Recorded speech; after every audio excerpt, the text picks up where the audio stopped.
আমি সর্বপ্রথম আপনাদের কৃতজ্ঞতা প্রকাশ করছি। প্রচন্ড রোদ উপেক্ষা করে আপনারা আজকের এই গণসমাবেশকে সাফল্যমণ্ডিত করেছেন। রোদে পুড়ে দীর্ঘ সময় ধরে আপনারা সমাবেশ স্থলে জড়ো হয়ে বক্তব্য প্রদানকারীদের কথা শুনেছেন। এভাবেই যদি আমরা প্রতিটি ক্ষেত্রে কষ্ট স্বীকার করে দেশ, জাতি, মানবতা ও ইসলামের পক্ষে আমাদের অবস্থান আমরা ধরে রাখতে পারি, আমরা আশায় বুক বাঁধতে পারি, ইনশাআল্লাহ আগামীর বাংলাদেশ হবে ইসলামের বাংলাদেশ। সংগ্রামী সাথী ও বন্ধুগণ, বিগত একটা দীর্ঘ সময় আমরা অতিক্রম করে এসেছি, যেই সময়টা এদেশের মানুষের উপর জুলুম এবং নির্যাতনের স্টিমরোলার পরিচালিত হয়েছে। বাংলাদেশের রাষ্ট্রের ক্ষমতার মসনদে এদেশের মানুষের প্রতিনিধি নয়, বরং ভিনদেশী শক্তির কৃতদাসী এদেশের ক্ষমতার মসনদকে দখল করে বসেছিল। এদেশের মানুষের অধিকার আদায় নয়, বরং ভিন্ন দেশের স্বার্থ রক্ষা করাই ছিল তাদের প্রধান লক্ষ্য।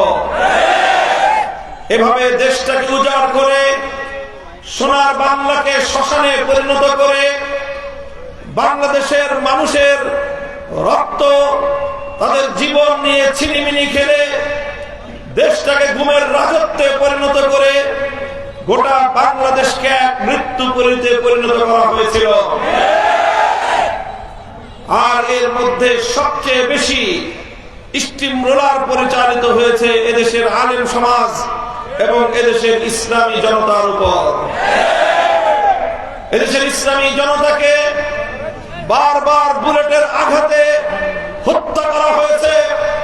2013 সালের শাপলা চত্বরে নির্বিচারে পাখির মতো গুলি করা হয়েছে।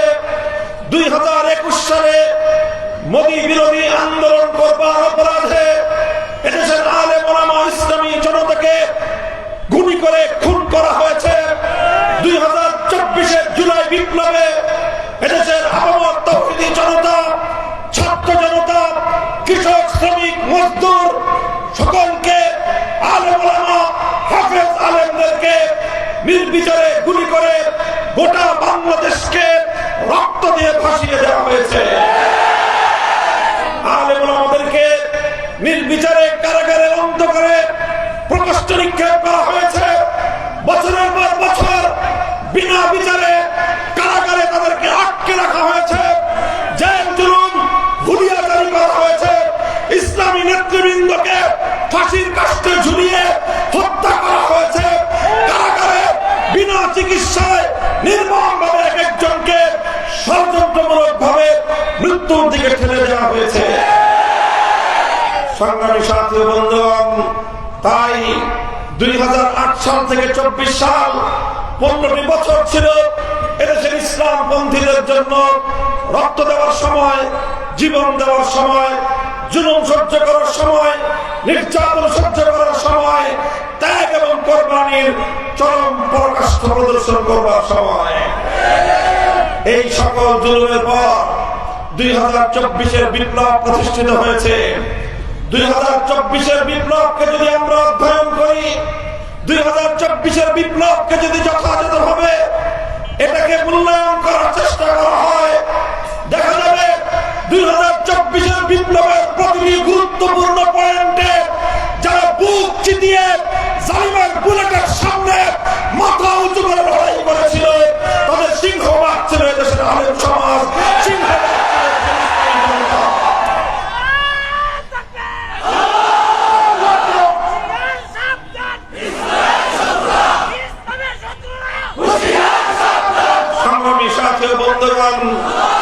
আমরা বলতে চাই, এত রক্ত দিয়ে, এত জীবন দিয়ে বাংলাদেশকে বিদেশি আধিপত্যবাদ মুক্ত করা হয়েছে, বাংলাদেশকে ফ্যাসিবাদ থেকে মুক্ত করা হয়েছে, বাংলাদেশকে জুলুম এবং শোষণ থেকে মুক্ত শক্তি আবার অন্য কারো মাথার উপর ঘাড়ের উপর সবার হয়ে বাংলার মানুষকে যদি আবার গোলামীর জিঞ্জিরে আবদ্ধ করতে চায়, সেটাকে আমরা বরদাস্ত করতে পারি না।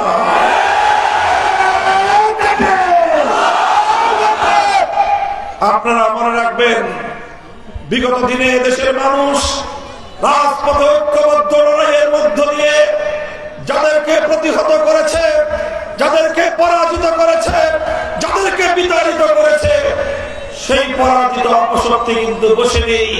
তারা নতুন রূপে নতুন কিছু মানুষের কাঁধে সওয়ার হয়ে নতুন কিছু রাজনৈতিক দলের কাঁধে ভর করে আবার বাংলার মানুষকে জিম্মি করার পায়তারা চালাচ্ছে। আমরা শপথ করেছি, জীবন দিয়ে যে ফ্যাসিবাদ বিতরণ করা হয়েছে, সেই ফ্যাসিবাদ ভিন্ন রূপে বাংলার ক্ষমতার বাস্তব আসার পায়তারা করবে। আবার রাজপথে লড়াই করে মোকাবেলা করবো আমরা।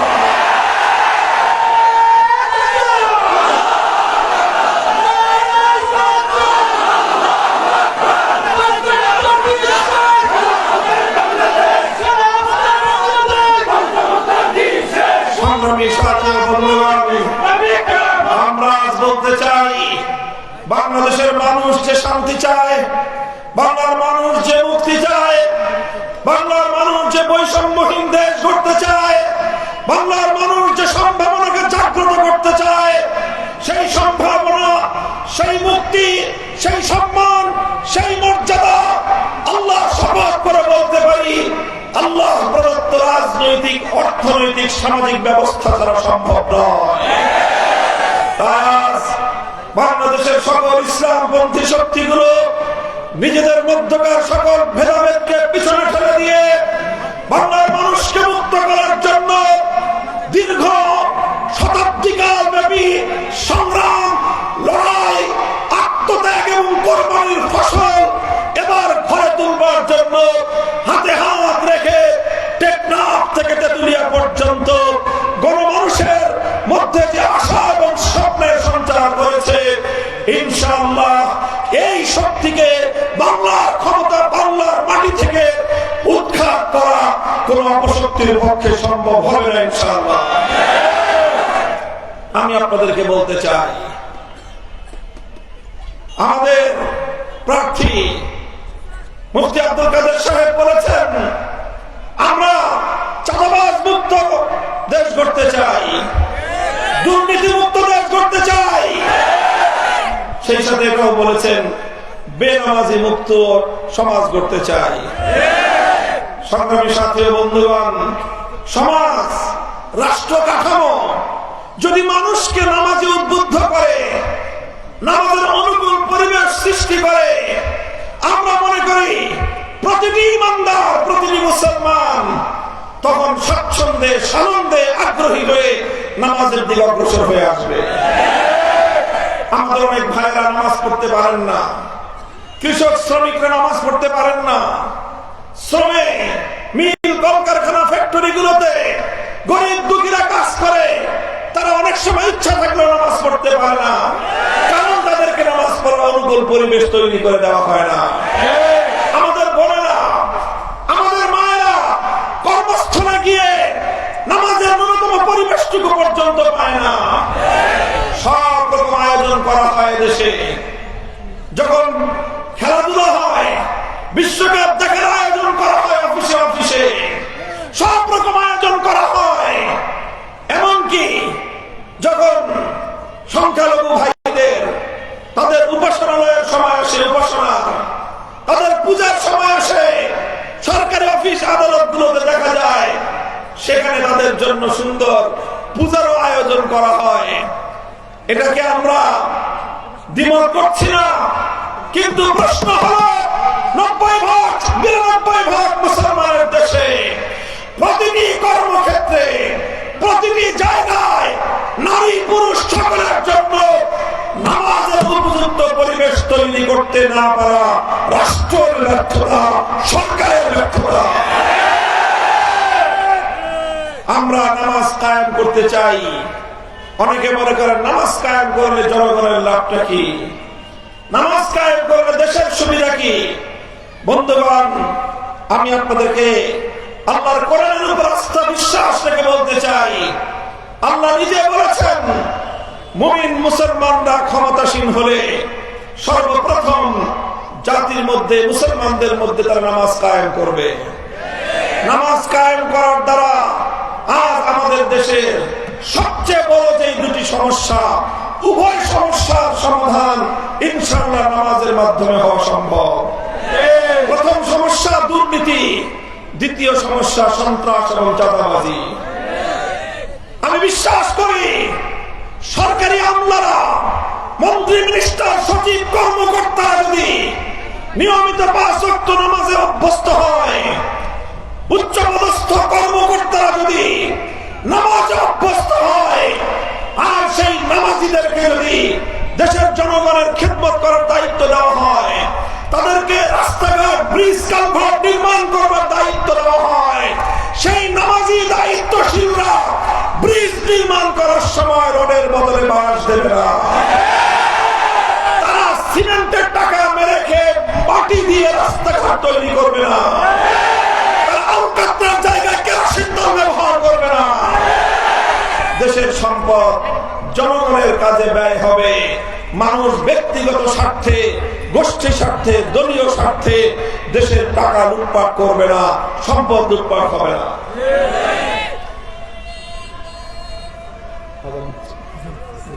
আপনারা বসেন, আজান হোক, আমার কথা শেষ করতে।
প্রিয় এলাকাবাসী, ঠিক তদ্রুপ যদি যাকাত ব্যবস্থা যথাযথভাবে বাস্তবায়ন করা যায়, যেটা আল্লাহর কোরআন মুসলিম সরকারের দ্বিতীয় দায়িত্ব হিসেবে উল্লেখ করেছেন, যাকাত সম্পর্কে একটাই মূল কথা মনে রাখবেন।